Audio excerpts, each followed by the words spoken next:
लोग बोलते हैं निराकार है, स्वामी जी का दिल वो गवाही नहीं देता कि जिस परमात्मा ने इतनी सुंदर सृष्टि दुनिया बनाई हो वो खुद निराकार नहीं हो सकता। मेरा दिल गवाही देता नहीं है, मुझे दुनिया ना बताए कोई नहीं, मैं खुद ढूंढ लूंगा।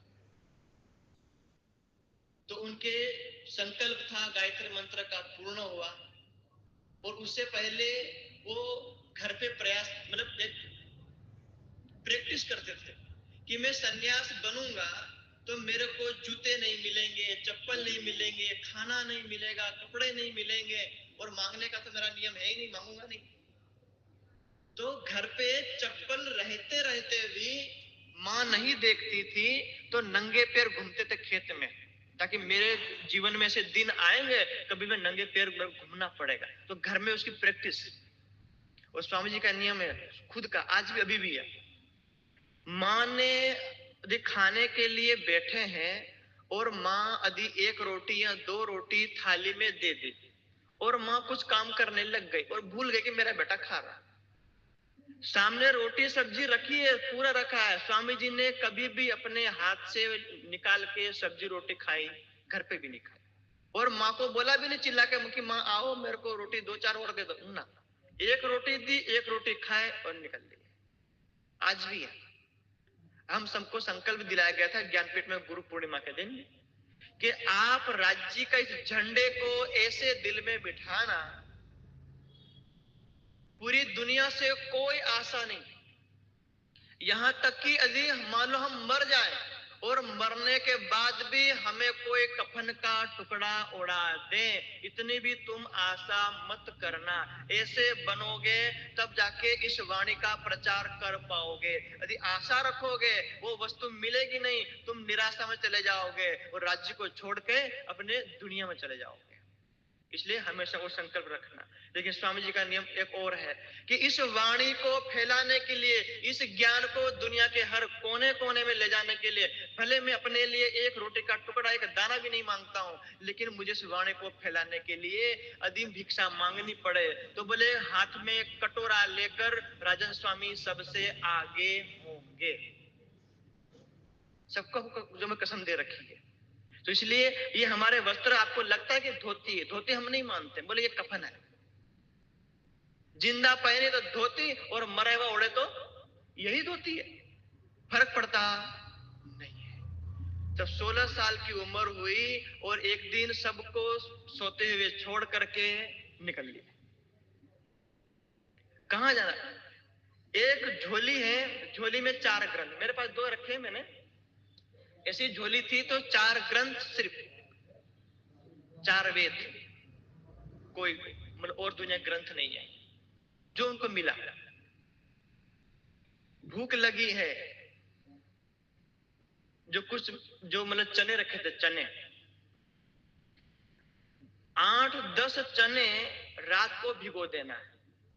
8-10 मुट्ठी भर नहीं, गणिन 8-10 चना खाली रातना पानी भिगो देवाना, નાખી દેવા, હવારમાં ઉઠીને 8-10 ચણા ખાવાના અને એ પાણી પી જવાનું, આટલું આખા દનમાં. અને આપણે આ ખોટા જવાળા કાર્યક્રમ કર્યો આ મહોત્સવનો, અને એક દન એક ટકનું ખાવા નહીં બનાવે કે બપોરનું આજ નહીં બનાવી, હવારે કોઈ દેખાય એ પુણાવતી કરવા વાળા કરતા હમે નહીં આવે. जाता जाता तई काउंटर पर मांग दी लो, मेला पेरा 500 रुपया लखड़ लेती लाओ, खावा नहीं आई अपनी हिसाब, आ दुनिया नो हिसाब. अभी कल का भी मैं बताऊंगा ध्यान कैसे कर, क्यों स्वामी जी चितवई पे ध्यान पे जोर देते हैं. हमारे निजानंद संप्रदाय की नींव जो रखी गई है वो ध्यान पे रखी गई. गुम्मट जी बंगला जी दरबार में कभी भी कोई सुंदर साथ ने, उस जमाने में कोई नाच रहा हो, कोई कूद रहा हो, ऐसा वर्णन हमारी ना वाणी में है और ना किसी पितक में है. वहां इतना ये कहा गया था, रात दिन चर्चा और ध्यान, चर्चा और ध्यान और सेवा, ये हमारे शास्त्रों में उपलब्ध है. भटकते रहे जंगल, जंगल में भटकते रहे, क्यों? बस मुझे परमात्मा को कोई बताए कि परमात्मा है कहां. वो मार्ग बताया, वो वेदों को मंत्र लेके वहां बोले कि आदित्य वर्ण तमसा परास्तात्, सूर्य के समान पर प्रकाशमान है, अंधकार से परे है, लेकिन वो है कैसा, वहां तक मुझे कौन सदगुरु मिले। तो ऐसे भटकते भटकते भटके तो लखनऊ की एक बहन है लता बहन जी, अभी जो उनका धामगमन हो गया है, तो उनका कहीं संपर्क हुआ। और उससे पहले का मैं बता दूं कि जब चने वने खाए वो चने भी खत्म हो गए। अब ध्यान करना है, जब ध्यान करने के लिए मानो हम एक टक या एक टाइम नहीं खाते हैं, हमारी हालत क्या हो जाती है, जाऊं तो रोटलो नहीं મળે ખેતર नहीं जाए, આપણો नहीं, हमने अंटाडो भी नहीं खाई। પુરુષના દિમાગમાં આવે કે ઉનો રોટલો કરે તો ખેતરમાં પાણી ફેરવા જાય, એમ नहीं जाऊं।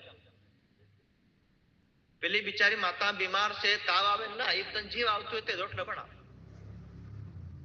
जिद हमारी। स्वामी जी को भाई मुझे परमात्मा को मिलना है, परमात्मा को पाना है, उसका दर्शन करना, ये जीवन व्यर्थ नहीं जाने दूंगा। ये संकल्प लेके निकले, जंगल में भटकते रहे, जहां तक चने वने थे वो चलते रहे, वो चने खत्म हो गए। यदि हमने आंवले का पेड़ देखा हो, देखा आंवले का पेड़, उस आंवले के पेड़ की पत्तियां कितनी बड़ी होती है, આપણે એમ ચીમટી ચીમટી વીણીએ તો નહીં વીણાય, જેના નોક મોટા હોય ને એવું વીણાય। કોઈ લીમડાના પાડા નહીં મળે કે આપણે જાંબાના પાડા કે આંબાના પાડા ના, आवड़ा ना पाड़ा। कि मुझे जिंदा रहने के लिए, उस परमात्मा को पाने के लिए यदि इस पेड़ के पत्ते खाने पड़े तो मैं खाऊंगा, वो भी तोड़ के नहीं, तोड़ूंगा इसमें जीव है, मुझे पाप लगेगा। वो पत्ते जो हरे थे वो पीले हो गए, वो पीले होने के बाद नीचे जमीन में गिर गए, वो जमीन से गिरे, उनको ऐसे इकट्ठा किया, अब वो धोया ना धोया पता नहीं, उसके अंदर रस था नहीं था, लेकिन वो खाए, मतलब ऐसा नहीं कि पेट भर के खाए, बस मुझे वो भूख वो पीड़ा सहन नहीं हो रही है, यदि मैं कहीं भूख से मेरा प्राण ना निकल जाए, बस मुझे उसको देखे बिना जाना नहीं है, इसलिए वो पत्ते खाए, पेड़ के पत्ते खाए, वो भी नीचे। हमको इतनी सरलता से ज्ञान मिल जाता है, उनके दर्शन हो जाते हैं, लेकिन कितना जीवन में कष्ट उन्होंने झेला है। जब इतने कई दिनों तक, अभी बता रहे थे कल की बात है, एक दिन एक समय ऐसा आया कि कई बार मैं इतनी, मेरे को भूख लगी है, इतना पेट में दर्द है कि मैं पेट पकड़ के खड़ा हो रहा हूं और 2 कदम 4 कदम 5 कदम चले, और इतना भयंकर दर्द कि मैं सहन नहीं कर सकता, पेट पकड़ के वहीं बैठ गया रास्ते में।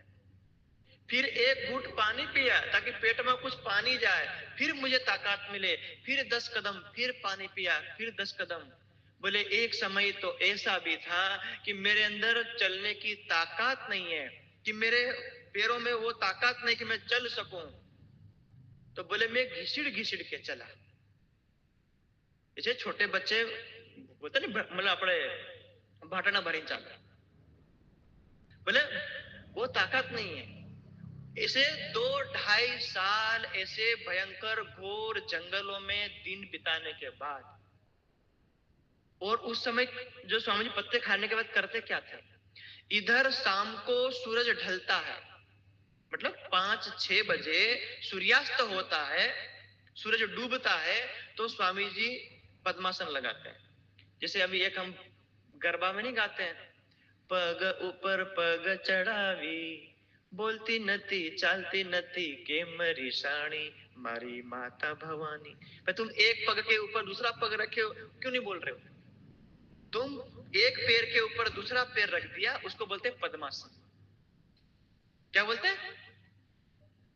बोलते हैं मतलब आप बैठ गए, इधर सूरज ढल रहा है, आप एक पैर के ऊपर दूसरा पैर ऐसे रख के पद्मासन में, ज्ञान मुद्रा में, उस ध्यान मुद्रा में बैठ गए, तो शाम हुई, रात हो गई, सुबह के 3, 4, 5, 6 बज रहे हैं, फिर सुबह का सूर्य उधर से निकल रहा है, वही आसन है, न हिलना न डुलना न कुछ नहीं, उसी वही पेड़ के पत्ते खाए, बस मुझे उसको देखना है। तारतम नहीं मिला, ध्यान, तारतम मिला, राज्य कौन, कौन प्राणनाथ, कैसा तारतम, कैसा पन्ना जी, कुछ नहीं पता है। सिर्फ जो उन वेदों के मंत्र को लेके जो चल रहे थे उनके हिसाब से। उसके बाद फिर जो कहीं से वो आए, जो बहन जी वो सुंदर साथ मिले, उन्होंने कईयों को प्रश्न पूछा, तो उनको लगा कि भाई जो स्वामी जी के प्रश्न थे उन प्रश्नों का उत्तर कोई नहीं दे पा रहा था, तो उन सुंदर साथ ने सीधे ला करके रतनपुरी में सरकार जी के सामने खड़ा कर दिया कि जो कुछ प्रश्न पूछना है ये हमारे गुरु जी को पूछो, हमें कुछ आता पता नहीं है। उन्होंने सारे जितने प्रश्न थे मन में वेदों के पढ़े हुए वो सारे मंत्र सरकार श्री से पूछा। सरकार श्री ने किसी का जवाब दिया नहीं, वो समझ गए। वाणी का ये जो ब्रह्मवाणी रतनपुरे में थी, वहां पर प्रकरण खोल करके स्वामी जी को बोल दिया कि तुम्हारे वेद के मंत्र जो तुम जिसको प्रश्न जो ढूंढ रहे हो और ये वाणी को पढ़ो, ये ब्रह्मवाणी। और बोले कि ये हमारे गुरु जी, मतलब कौन, परमहंस महाराज श्री राम रतन दास महाराज। बोले इनको तुम याद करके वाणी को पढ़ो। तो वो जैसे जैसे वाणी पढ़ते गए और उनके जो मैं दिल में पहले से वेद के मंत्र थे वो वाणी और वेद के मंत्र बड़े महाराज जी कृपा से उनके अंदर दिल से अंदर गवाही आई कि जिसके लिए मैंने संन्यास लिया, जिसके लिए मैंने इतना कष्ट, जिसके अंदर जो मेरे प्रश्न थे, जो मेरी शंकाएं थी, जो वेदों में लिखी हुई थी, वही मेरे शंका का समाधान यही है। उसी दिन से स्वामी जी अपने निजानंद संप्रदाय प्रणामी समाज में आए। घर वालों को पता नहीं मेरा बेटा कहां गया। उनकी मां 7 दिन तक बेहोश रही, 7 दिन तक। सबसे 5 भाई में से सबसे प्रेम स्वामी जी से था। उनको ये चिंता थी कि घर में वो रोटी नहीं मांगता था तो अब घर से दूर है तो उसकी हालत क्या होगी, कैसे खाता होगा, क्या करता। 7 दिन तक उसको हॉस्पिटल में रखा, फिर भी होश में आई। 7 दिन उनकी मां। अभी हम गए थे बलिया जिला में सिसोटार गांव है, वहां जाकर के आए। वो माता श्री को मिल करके अभी आए और पूरे गांव में जहां जहां दूर दूर उनके मित्रगण थे, बचपन के मित्र थे जो उनको साथ पढ़ते थे, उनके टीचर थे जो उनको पढ़ाते थे, वो उनके शिक्षक भी आकर के पैर छू के रो रहे हैं। जो जो दृश्य हमें अपने वितक में मिलता है कि कभी हरिदास जी के शिष्य देशचंद्र जी थे, कभी उनके शिष्य बन रहे हैं, वो दृश्य वो उनके गांव में देखने, मतलब 42 वर्षों के बाद का दृश्य मिला। तब स्वामी कहां 16 साल और कभी अभी 59 वर्ष। तो फिर तब से लेकर ध्यान चितवनी में गए, वाणी पढ़ते गए, वाणी पढ़ते गए। फिर धीरे धीरे आवाज सरकार जी का धाम गमन हो गया 2000 में। स्वामी जी का मन था कि मैं इन आश्रम, ये जो मतलब आश्रम में रहना, आश्रम में खिचपिच मेरे को नहीं चाहिए। मेरे को चल जाना हिमालय, कि मैं हिमालय चला जाऊंगा, कभी लौट के नहीं आऊंगा। वहीं एक मतलब राज्य के ध्यान परम धाम में राज्य विराजमान है, उनकी समाधि में बैठ जाऊंगा और जो मेरा शरीर जब छूटना छूट जाए, मुझे कोई टेंशन नहीं, मुझे कोई किसी से कोई लेना देना नहीं, किसी को कोई एक कण भी चाहिए नहीं। संकल्प करके वही निकले थे कि मैं वहीं जाऊंगा। जैसे लालदास जी ठट्ठा नगर से निकले कि मैं जाऊंगा जामनगर, लेकिन श्री जी इंतजार कहां कर रहे थे, सूरत में, है ना। लालदास जी ने हाथ पैर जोड़े, वो जो पैसे मांगने वाले, भाई छोड़ दो, एक बार बिहारी जी महाराज के दर्शन करने दे दो, जो मेरा जाना जरूरी है ना। जहीं जाओ है तहीं जाओ, पर जामनगर जावा मळे। लालदास जी को नहीं जाने दिया, आखिर नहीं जाने दिया। तो स्वामी जी कहते मैं हिमालय जाऊंगा, लेकिन स्वामी जी जब राज्य को पता है कि भाई तुम हिमालय जाओगे लौट के आओगे नहीं, तो बोले तुम्हें पन्ना ले जाएंगे। कहां ले जाएंगे, पन्ना। अब वहां पन्ना का महत्व सुनना। पन्ना में गए, चोपड़ा मंदिर गए। चोपड़ा मंदिर में या पन्ना में कहीं भी स्वामी जी को रहने के लिए न रूम या एंट्री भी मिली नहीं। ये उनका मैं खंडन नहीं कर रहा हूं, मैं वास्तविकता बता रहा हूं।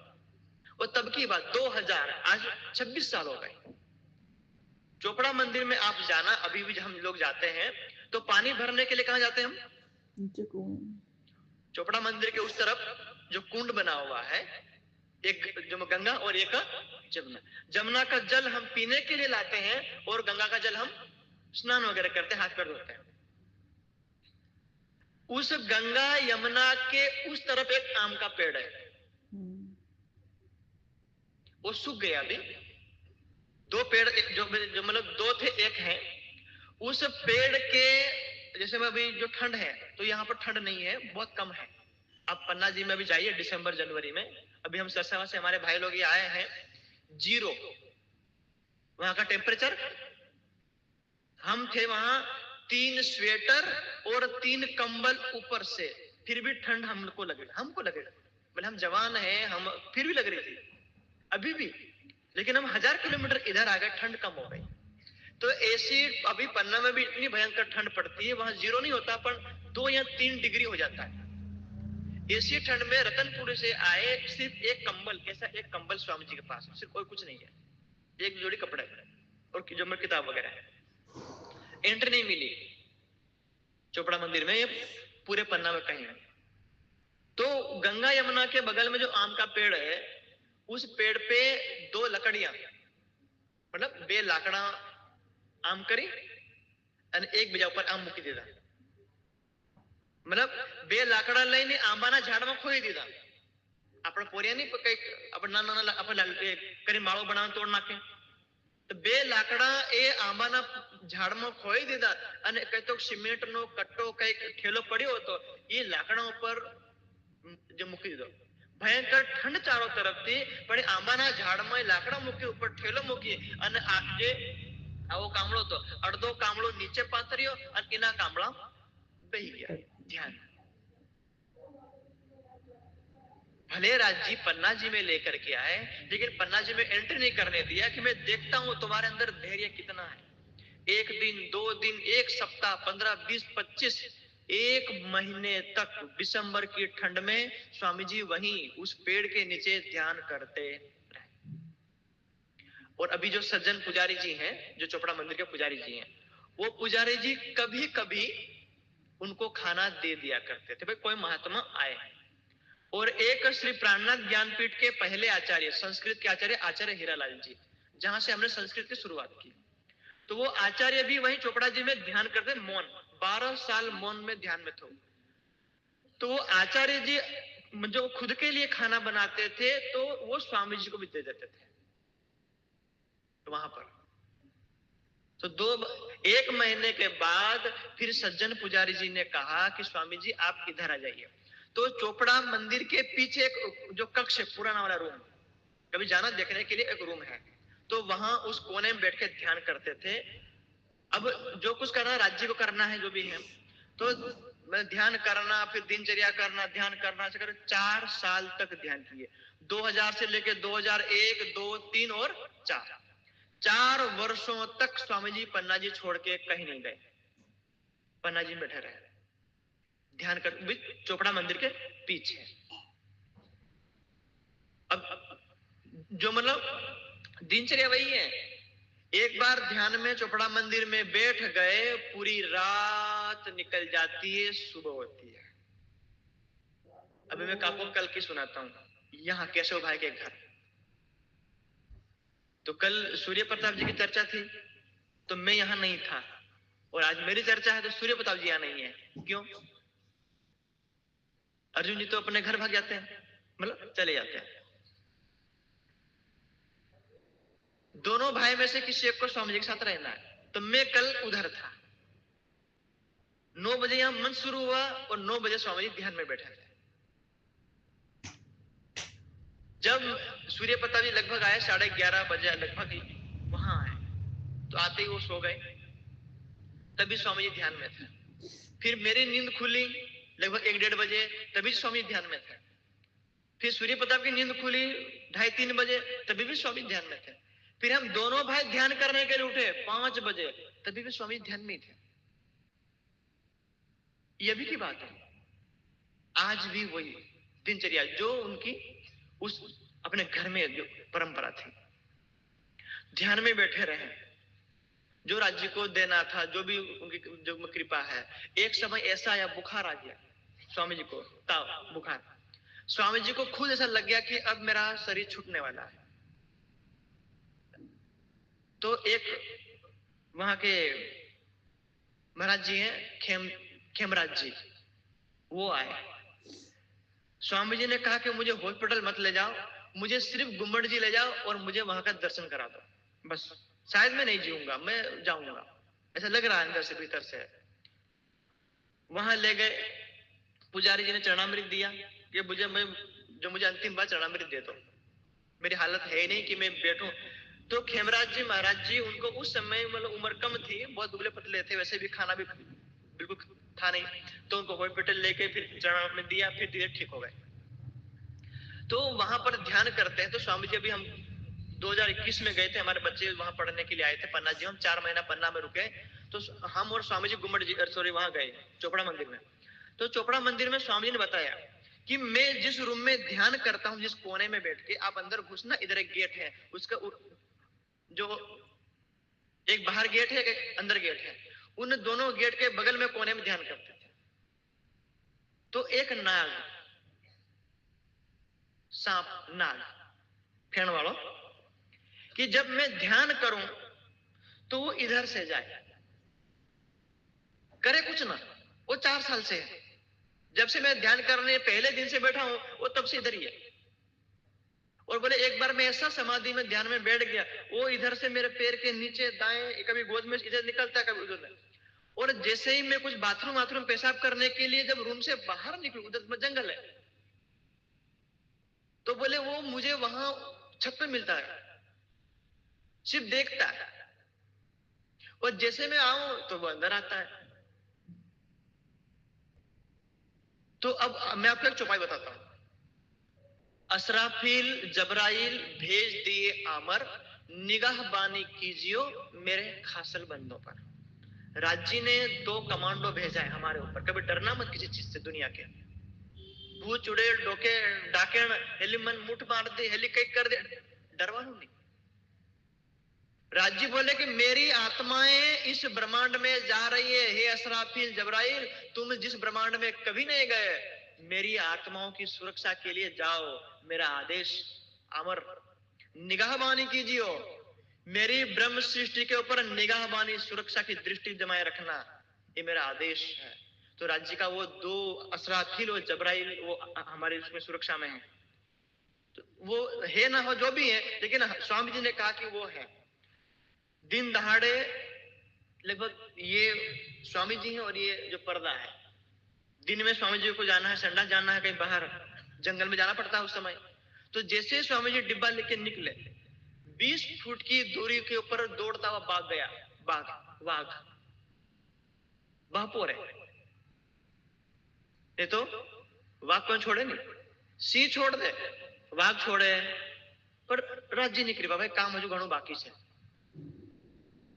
जब ऐसे ध्यान में बैठे रहे, और एक नियम था स्वामी जी का कि मैं 4 साल तक ध्यान किया, 4 साल तक मेरी जो पीठ है कभी भी जमीन में स्पर्श हुई। જેવી રીતે હમણાં આપણે સુઈ જઈએ તો સૌથી પહેલા આપણે ખાટલામાં શું અડે, આપણે વહાં અડે ને, આપણે સીધા હોઈએ, આપણે બરાબર વહાં। 4 साल मतलब 4 साल सोए ही नहीं।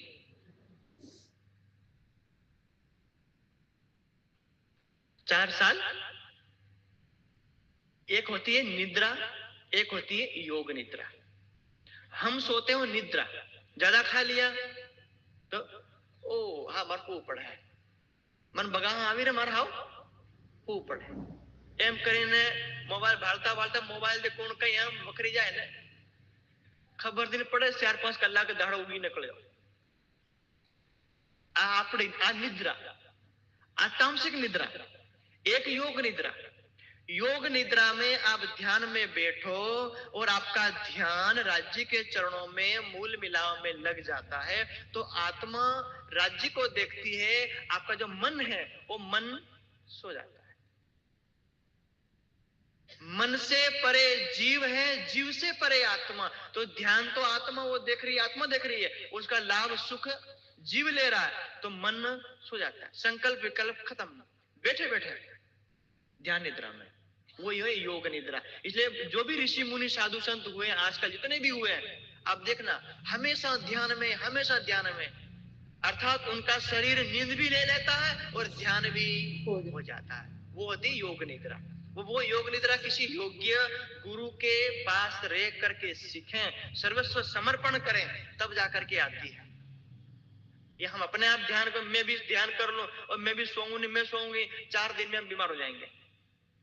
आहार, निद्रा और ब्रह्मचर्य, ये 3 स्तंभ हैं जीवन के। यदि आहार खाओ लेकिन नींद ना करो, और सिर्फ सोते रहो, खाओ ना, तो भी जीवन चलेगा। वो कई वर्षों का जो मतलब अभ्यास होता है वो करते हैं, तब जाकर के अंदर से एक आवाज आई कि भाई तुम जिस लक्ष्य के लिए बैठे हो वो तुम्हारा लक्ष्य पूरा होगा। अब लक्ष्य पूरा कैसे होगा? योग दर्शन में एक बात कही गई है, प्रापणियम प्राप्तम दर्शनीयम दृष्टम। मुझे जो प्राप्त करना था वो मुझे मिल गया है। दर्शनीयम दृष्टम, मुझे जिस चीज को देखना था, मुझे मतलब मैंने उसको देख लिया है। और वो कब होगा? वो अंदर से आवाज कब आएगी? तम आत्मस्थम येन पश्यन्ति धीराः तेषां सुखम शाश्वतम। अपनी आत्मा में स्थित पूर्ण ब्रह्म परमात्मा, उसके चरण कमलों को देखेंगे तब जाके वो आएगी। और कभी भी आत्मा उस सुख को छोड़ना चाहेगी नहीं। लेकिन राज्य को, जिसको सेवा के लिए नियुक्त किया है, आप कहीं भी चले जाओ, यदि राज्य को आपसे 100 रुपये की सेवा लेनी है इस कार्यक्रम में, या 500 रुपये की सेवा लेनी है, वो कहीं से भी हमको घुमा फिरा करके ले आएंगे, वो राज्य सेवा लेंगे। हमने ऐसे कर्म ही किए हुए, ऐसे महान कर्म किए, तब जाकर के स्वामी जी की उसमें आया कि इस ब्रह्मवाणी को कौन फैलाएगा, कौन इस ब्रह्मवाणी को मानेगा, कौन विश्वास करेगा इस ब्रह्मवाणी के ऊपर? सभी लोग देवी देवता ऋषि मुनि तीर्थ कर, ब्रह्मा विष्णु महेश से ऊपर कोई जाता ही नहीं है, कौन मानेगा? तो बोले एक उपाय करते हैं, इस वाणी को फैलाना हो तो इनके फैलाने वाले चाहिए। तो फैलाने वाले के लिए क्या चाहिए? गुरुकुल चाहिए। और गुरुकुल में विद्यार्थी आएंगे, वो विद्यार्थी इस वाणी को पढ़ेंगे और फिर पढ़ के समाज में जाएंगे, दुनिया को दिखाएंगे, बताएंगे, सारे दुनिया के प्रमाण लेकर के। 1 रुपया नहीं है स्वामी जी के पास, खुद के खाने का नहीं है। तो जिनके पास खुद का एक दाना खाने के नहीं है, अभी कभी कभी जैसे मान लो आप लोग सरसावा आते थे, या मतलब हम तो छोटे छोटे बच्चे थे, तो આપણે કઈ ના કઈ માનો મને હું રોજમતી, તો રોજમવાળા કઈ ના આવે તઈ સરસાવામાં, તો હવે નાના વિદ્યાર્થી, તો તે વખતે શું કરે, 10-20 રૂપિયા હમુને આલતા જાય, मतलब तई तो पर्चे कपाड़े, પણ આપણા ગામનું પોરિયું છે, પછી અમારા ગામના કઈ ના કાયા નહીં આલી ગયા, બિચારું કઈ યાદ કરે, લે બેટા તું 10 રૂપિયા વાપર. તે વખતે 10 રૂપિયા ઘણા, હમણાં પૂરે તમે 10 રૂપિયા લો તો નાખ દે. तो स्वामी जी जब ध्यान में थे इधर चोपड़ा जी में, तो बोले कोई सुंदर सा, तो कोई रतनपुरी से जुड़ा हुआ कोई कभी आता था, कोई मुझे 5 रुपया दे जाता था।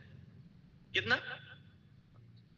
तो बोले मैं सोचता था कि 1 रुपये का चना आज खाऊंगा, 5 दिन चाले, 6ठे दिन राजी तू जा। विचार करो, जिसके दर्शन करने के लिए स्वामी जी एक बार आ जाए, हमारे घर चरण कमल पड़ जाए, लेकिन किन कष्टों से गुजरे हैं, किन अंगारों के ऊपर चल करके ब्रह्मवाणी लेकर के आए हैं। नहीं तो हमें मार्ग से भटकाने के लिए, इस वाणी को ढकने के लिए पूरी दुनिया लगी है। एक अकेला बंदा लगा हुआ है कि तुम जागो, तुमसे कुछ नहीं चाहिए, 1 रुपया नहीं चाहिए, ना तुमसे सोल, ना ये फूलमाला चाहिए, ना तिलक चाहिए, ना ऐसा आसन चाहिए, ना खान पान। अभी जो केशव भाई के घर में रहते हैं, स्वामी जी क्या खाते हैं? सब्जी लावे कापी न उबाल देवान, आल देवान, ની મીઠું ની મરચું ની તેલ ને લવણ કઈ નહીં, લવણ કાંદો સ્વપ્નમાં બી નહીં, મીઠું હતી નહીં. આપણે તો મીઠા નાખેલા એ ભાઈ મીઠું લાવે એમ કે મીઠા મોળું નાખેલા મીઠા મીઠા મોળું કે નાખેલા મરચા એમ 4 મરચા બીજા લઈને બહાર. અને હા, હજી તમે આપણને ગલતીથી સ્વામીજી જે ખાય એનું થોડુંક કઈ ઉગરેલું મળી જાય ને તો હા પેલો સસુંદર ને ખાઈ દે ને ગળે તો દી મરે ને થૂકે તો દી મરે એવું થાય આપણે કે આ પ્રસાદ તો લઈ લીધો પણ આમાં કઈ તો સ્વાદ મળે નહીં, ખાઓ તો દી કઈ ખાઈ જાય, નહીં ખાઓ તો કઈ ખાઈ જાય. હમણાં પણ આજ હાલત ખાવાની. और 10-15 साल तक तो अन्न लिया ही नहीं. ઘઉંનો ચોખાનો કોઈ પ્રકારનો કઠોળનો દાણો, ખાલી ફળ અને દૂધ. ડોક્ટરે પછી કીધું કે ભાઈ તમારે લાંબુ કરવું હોય તો કમસે કમ અન્ન લેવું પડે, તો જુવાર બાજરો કે મિક્સ કંઈક આપણે કરો, એ પણ ખાલી બપોરે. હમણાં પણ કેશવભાઈ સ્પષ્ટ કીધું, કેશવભાઈ હું ધ્યાનમાં બેઠેલો હતો અને ડિસેમ્બર જાન્યુઆરીમાં હું ધ્યાન મતલબ અમે કાર્યક્રમ નથી કરતા, પણ કેશવભાઈ કીધું સ્વામીજી હું કરીએ, हमारे समिति वाला नहीं मानते. तो स्वामी जी के एक व्यक्ति भारी मेहनत કરીને ઝાડ ઉપર ચડે અને ખાલી ફળ હેમ ખાવા કરે અને ઝાડથી નીચે ઉતારો કેવું લાગે? ભલે ही मन हेम લાગી રહ્યું કે 10 दिन હજી રોકાઈ જતો ધ્યાનમાં હું મતલબ ધ્યાનમાં ત્યાં બેહી જતો તો જે મારું સપનું છે, જે રાજ્યના એ મારફતની સ્થિતિમાં જવાનું છે, એ શાયદ મારું આ 10 દિનમાં પૂરું થઈ જતું. પણ જે રાજ્યનો હુકમ જ્ઞાન લે તો તે વખતે સ્વામીજીના મનમાં આવ્યું કે આર્ય સમાજ અધી 100 વર્ષની અંદર ખાલી 1000 ગુરુકુલ બનાવી શકતા હોય અને જેટલા દેશના ક્રાંતિકારી હોય એ બધા ક્રાંતિકારી કંઈક ના કંઈક આર્ય સમાજ સાથે જોડાયેલા હતા. એ આઝાદથી આપણે ભાભરાનો આઝાદ હોય કે આપણે ભગતસિંહ હોય, બધા આર્ય સમાજના હવનકુંડ ઉપર જઈ અને શપથ લીધેલી કે અમે દેશની ધરતી હાથે જીવવું મરવું, દુનિયાનું બીજું કઈ નહીં.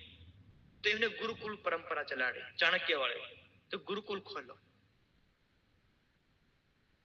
માનો 100 કરોડનું હું મંદિર બાંધતો, 100 કરોડનું ઈટીઓથી સોનાનો ચાંદીનો તાંબાનો 100 કરોડથી હું ગુરુકુલે કોઈ બી બાંધે, આપણે બધા બાંધીએ, કોઈ એક આત્માનું ભલું થાય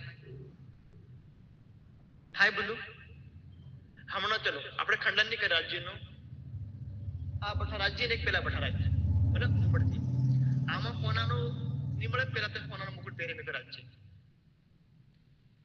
14 કરોડનું સોનું રાજ્ય પહેરીને બેઠા માથે પહેલા તો ઘુમડજીમાં કેટલા કરોડ? 14 કરોડ. અને એની ઉપર કબૂતરા જાન બહે और भाड़े रोज 14 करोड़ का पन्ना में हम गुरुकुल बनाते, हमारे पूरे प्रणामी समाज के बच्चे लड़के लड़कियां जाकर के पढ़ते, स्कूल बनाते, कॉलेज बनाते, पढ़ करके हम बोलते बेटा कहां से पढ़ के आया? मैं पन्ना से पढ़ के आया. बदा पोगे लगता पन्ना थी आया, क्यों करवाना? तो बोले नहीं गुरुकुल बनाएंगे. चौहान जी वहां के ट्रस्टी उनको बोला भाई समय हो तो बोल देना और मैं अपना विषय पूरा करूंगा, और नींदर आती हो तो जा भी सको, टेंशन नहीं, लेकिन मैं सिर्फ आज ही कहूंगा. मुझे पता है कि मुझे कल कहें मैं क्यों कहा, लेकिन बताना मेरा कर्तव्य है.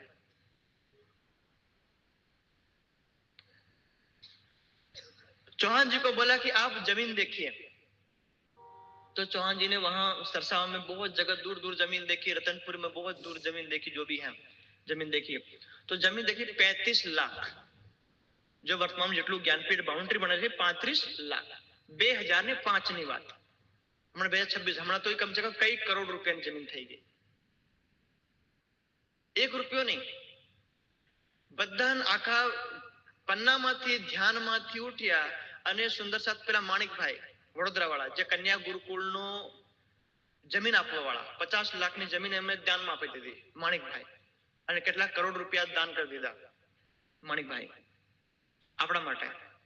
તો ત્યાંથી નીકળ્યા અને આપણા અહીંથી मतलब हमारे गांव में भी आवेला 2005 में लगभग તે વખતે હું લગભગ 9માં ભણું ખેરિયામાં જાદા ખેરિયા સ્કૂલમાં. તો સ્વામીજી કીધું કે ગુરુકુળ બનાવવાનું છે. સુંદર સાથ પોતાના છોકરા કે તે વખતે આપણે છોકરીનું ગુરુકુળ નહીં હતું, सिर्फ लड़कों का गुरुकुल. बोले सिर्फ 5 साल के लिए अपने बच्चे को दीजिए, 5 साल के अंदर हम बीतक वाणी और संस्कृत पढ़ा करके धर्म का प्रचारक बना करके आपके ही इधर सौंप देंगे ताकि आपको भी धर्म का राज्य का एक ज्ञान मिले और प्रचार करें. कई माता जैसे आप जो मतलब माताएं बैठी हुई हैं, कई माताओं ने बोले कि मेरे घर में पैसे नहीं है, और जो अपने हिंदू समाज में एक परंपरा है कि कोई भी स्त्री अपने गले से मंगलसूत्र कब उतारती है, या हाथ में से जो कामड़िया मतलब कारे तोड़े घर वाला धामगमन થઈ જાય.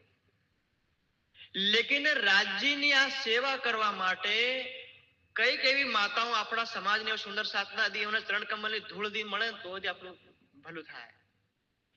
કે મારા પતિ મારા ઘરવાળાની ખબર પડે એવનું પેલું આપણે બગસરાનું નહીં આવે પેલું મને સોનાની જેમ ચમકે બીજું આવે આપણે જે मतलब 200 આપણે मतलब 200 રૂપિયા પહેરી.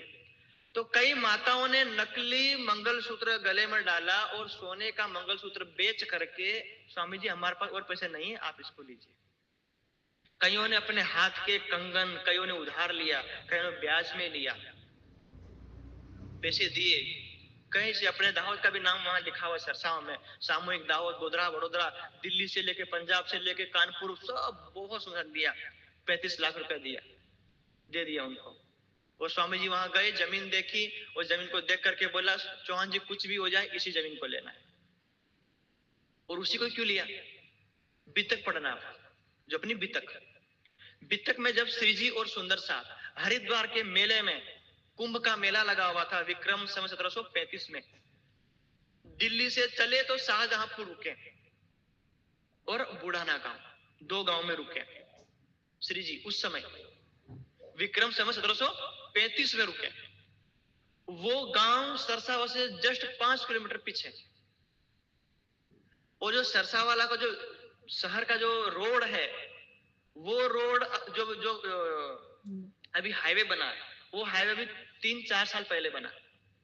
उसी सरसावा से होते हुए ही तब से लेकर आज तक हरिद्वार जाने का मार्ग वही था. तो श्री जी गए चाहे सुंदर साथ गए, हरिद्वार गए, हरिद्वार से वापस आए दिल्ली, तो मार्ग कौन सा था?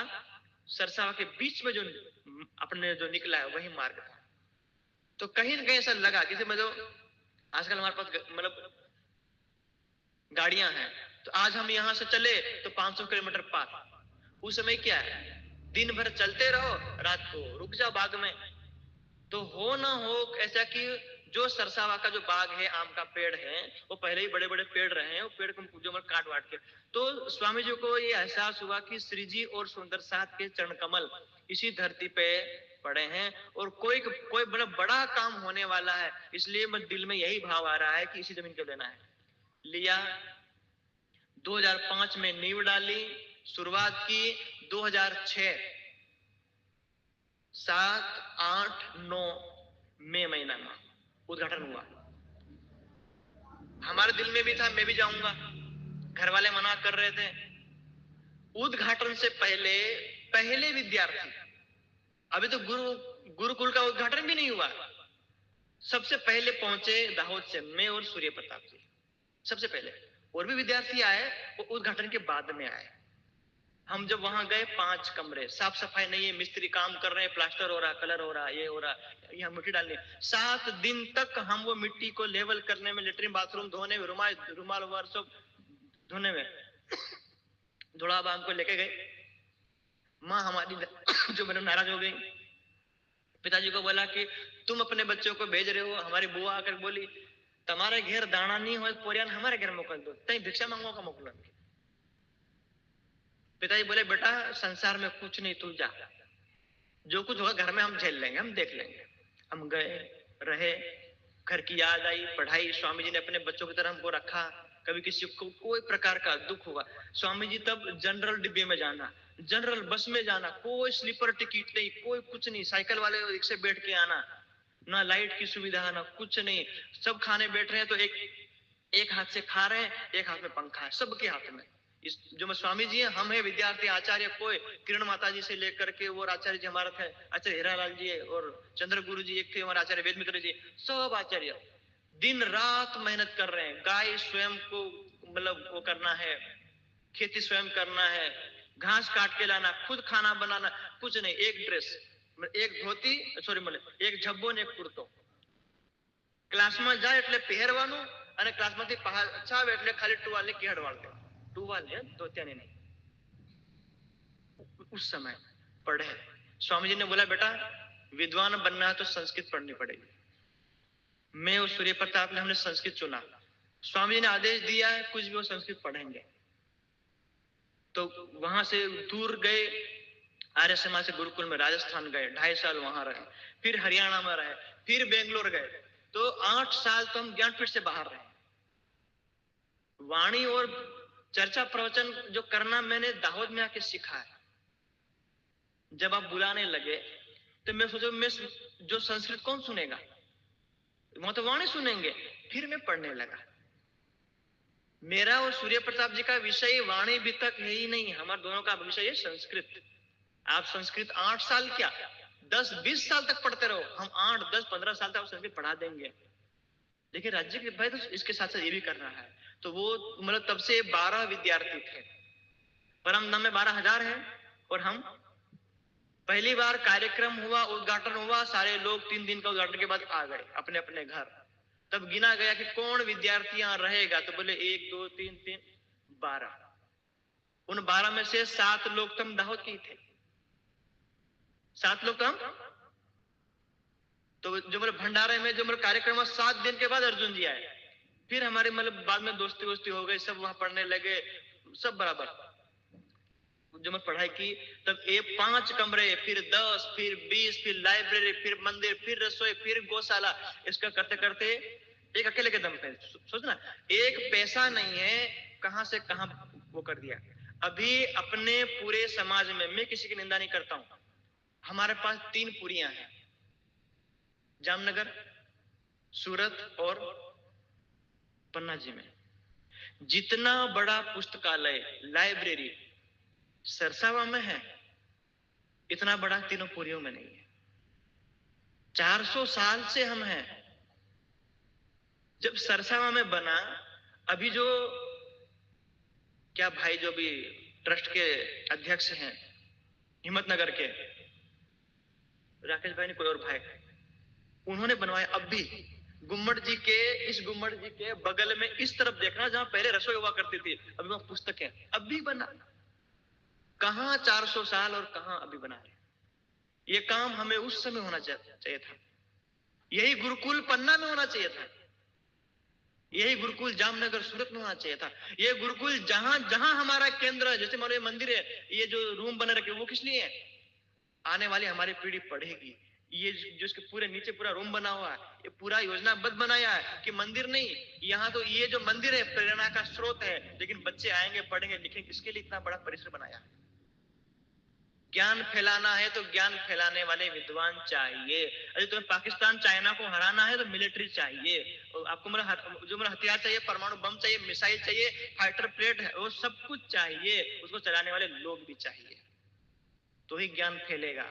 तो एक बहुत 20 साल के कम अंतराल में अब हमने यूनिवर्सिटी, विश्वविद्यालय के लिए सपना देख लिया।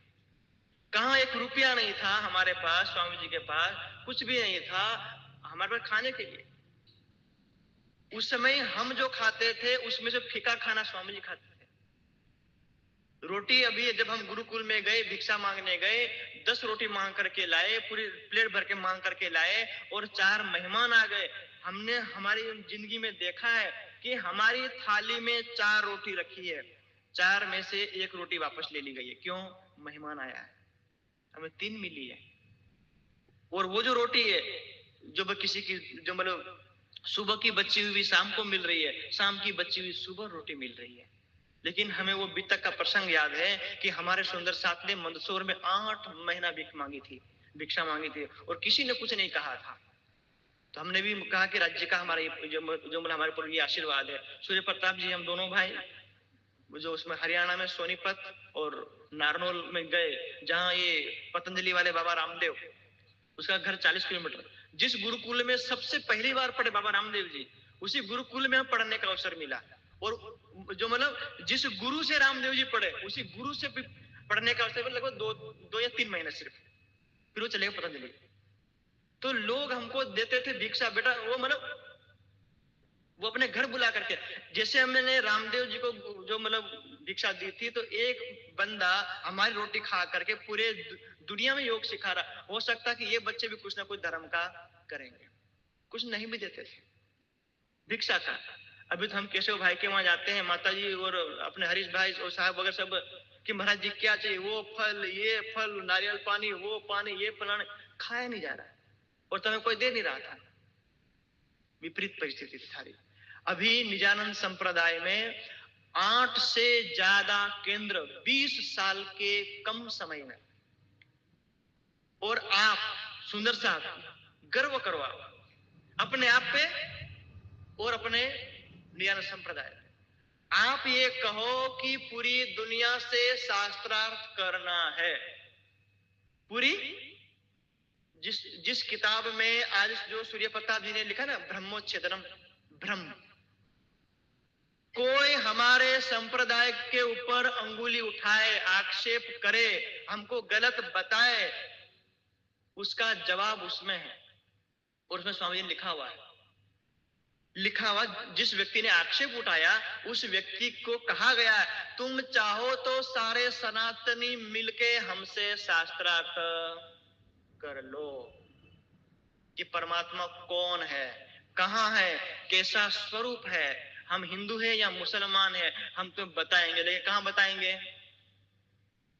अपने दुश्मन को हम बोलेंगे भाई तुझे देख लूंगा, लेकिन कहां देख लेगा? युद्ध के मैदान में, युद्ध के। और ये नहीं, ये दिन किने ना किया मुकर्रर, समय आएगा एक दिन इस पंजे के नीचे, गुम्मट जी के पंजे के नीचे पूरी दुनिया झुकेगी। योग माया में तो पूरा ब्रह्मांड झुकेगा, लेकिन ये समय यहां आएगा। ये सनंद ग्रंथ में ये जो मतलब सब जो मैं सारी बातें लिखी गई है, एक दिन झुकेगी। कौन झुकाएगा बताओ? जामनगर में आप जाओ, बोले तब वाणी रहवा तो भागवत सांभो। सूरत में जाओ, भागवत करा रहे हैं। हरकुंडी वाले गुरुजी हमारे आए यहां पर, भागवत 2500 साल से भागवत है। निजानंद संप्रदाय में सिर्फ 10वां स्कंद 35वां अध्याय जिसमें राज्य और हमारी बातें हैं, उतना ही हमारा है और हमारा नहीं है। सदगुरु महाराज ने कभी भी भागवत कथा की नहीं। जामनगर में कभी भी 34 साल तक रहे, वहां पर भागवत पधराई नहीं। एक चौपाई उतरी थी, एक चौपाई, निज नाम श्री कृष्ण जी अनादि अक्षरातीत, सो तो अब जाहिर भई सविद वतन सहित। एक चौपाई के दम पर 313 को जागृत किया। दुनिया का ग्रंथ नहीं पधराया। भागवत ही करना है, वही कथा करनी है, इसकी क्या जरूरत है? लोग ढकने में लगे हुए हैं। लेकिन जो सच्चा सुंदर साथ होगा, परम धाम का जो होगा, उसको पता है कि वाणी का महत्व क्या है। भागवत से अखंड मुक्ति नहीं होगी।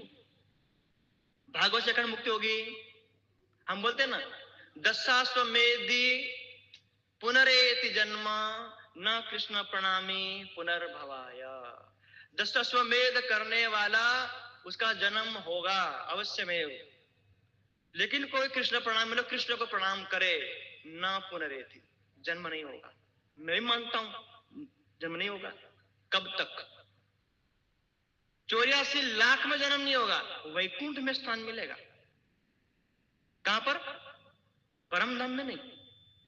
योग माया के ब्रह्मांड में भागवत सुन के, पढ़ के, कथा करके योग माया के ब्रह्मांड में एंट्री नहीं है। वहां ले जाने का मार्ग सिर्फ यहां है, निराकार के पार थे तीन पार के भी पार, और कोई उपाय नहीं है। यही ले जाएगा ज्ञान। हम तैयार हैं। जैसे मोदी जी ने ऑपरेशन सिंदूर किया, 4 दिन में पाकिस्तान को घुटने में ले आए। 4 दिन में। क्यों? हमारे पास, उनको पता है हमारे पास सेना तैयार है, हमारे पास हथियार है, हमारे पास बम है। हमारी मतलब थल सेना, नौ सेना, वायु सेना, तीनों लगा देंगे, पाकिस्तान का नामो निशान मिटा देंगे। क्यों? अपनी सेना और अपने हथियारों पर विश्वास था। इसलिए आपको जब कहीं मन करे, कोई सनातनी, कोई तनातनी, मतलब अपने निजानंद संप्रदाय को छोड़ करके कोई ये कहे कि शास्त्रार्थ करने के लिए, तो आज से हमारी ये डेट आप आज से ले लो कि दुनिया में कोई शास्त्रार्थ करे चाहे न करे, पन्ना जी के आशीर्वाद से, बंगला जी दरबार के आशीर्वाद से, स्वामी जी ने कहा है श्री प्राणनाथ ज्ञानपीठ सरसावा परिवार दुनिया से किसी से भी शास्त्रार्थ करने के लिए तैयार है। हमने तैयारी कर रखी है। आप ये मत समझ छोटे बच्चे हैं, परमाणु बम छोटा ही होता है। हाँ, परमाणु बम जिसको जैसा लगे, दिखाना नहीं है, हमें इतना बताना है सबका मालिक एक पूर्ण ब्रह्म परमात्मा अपने धाम में था, वो यहाँ 28वें कड़ी में प्रकट हो गए हैं, उनकी यही वाणी है। इसके वाणी के अलावा और कोई मार्ग नहीं है, कोई मार्ग नहीं है। जैसे अभी आपको उदाहरण दे दूं, जो कबीर जी को परमात्मा मानते हैं, ये कबीर जी की बीजक है। उस बीजक के 108 शब्द में करें, कबीर साहब खूब बोल, जो मैं खुद कह रहे कि मैं प्राणनाथ को मानता हूं। लोगों को प्राणनाथ का जयकार लगाने में दिक्कत हो रही, तो इसमें श्लोक लिखा हुआ है, जल तेऊ में काशी मति गई मोरी, प्राणनाथ कहूं का गति होगी मोरी, हम ही कुसेवक की तुम ही अयाना, दुईमा दोष काहे भगवान। उसका अर्थ क्या है? हे प्राणनाथ कहिए अब मेरी क्या दशा होगी, हे प्रभु मेरे द्वारा की गई आपकी सेवा ठीक नहीं है, या आप मेरी सेवा से अनभिज्ञ हैं। मतलब वो कबीर साहब उस परमात्मा को पुकार रहे हैं, तो किस नाम से पुकार रहे हैं? प्राण। हमने तो लिखी नहीं ना, सरसा वालों तो लिखी नहीं ना, पन्ना वालों ने लिखी है प्राणनाथ शब्द। उस समय कबीर साहब कह गए कि मैं जिसको मानता हूं, मैं जिसको प्यार करता हूं, वो कौन है? प्राणनाथ। वहां है, चाहे ब्रह्मा, चाहे विष्णु, चाहे किसी को बोलो, सब हिमालय में बैठे हैं। मान किसको रहे हो? बोले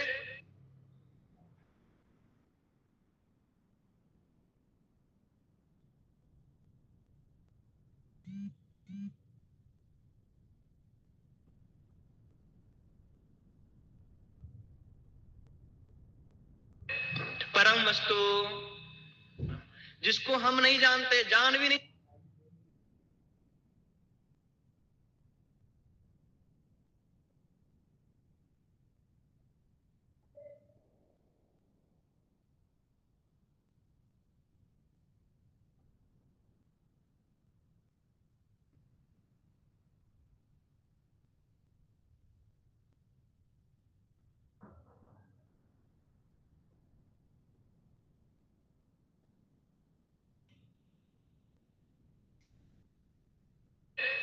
परम वस्तु, जिसको हम नहीं जानते, जान भी नहीं।